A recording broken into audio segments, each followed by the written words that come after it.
So, taranan, may udto, this is your mama, dili gwapa, wala sa grade, kwarta importante ginawa.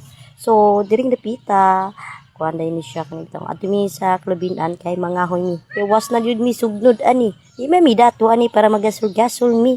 Usa may ibayad na mo ani binulan, magtubil og gasol, di ba? Di mga hoy lang ta ani kay anli pa, anli init tubig, anli luto sudan, anli lungag mo, di ba? Kaya ra jud kuwang ani. Watay kahoy ani sugnod na tunit ng tuhod ni. Ay, di madala ni. Oh, nagpipig sa niya akong duha ka pisilat diri kay di pwede pundo ni sa balay kay di abot ako gubot pud ang balay. Bago pa kita limpyo, maglimpyo pud ta. Oh. Sayo na kay naigo ra ta maglaslas diha. Kinahawi din sa mama, chan lang bitaw oy. Tagbaguyod pud akong duha anak kay tabang-tabang gud sila. Oh. Pero nang ako stop ni nani.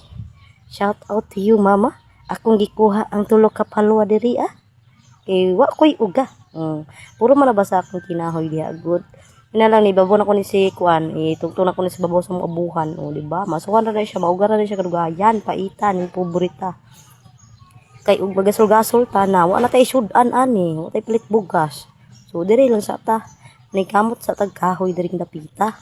Intras init pa mauga, o di ba? Ana na siya kasayon. Muduol na sad ta, bundak ng sundang, o puniton ang cellphone, o magpa-cute-cute ta diring dapita. Nakapanarapos akong singot, uy.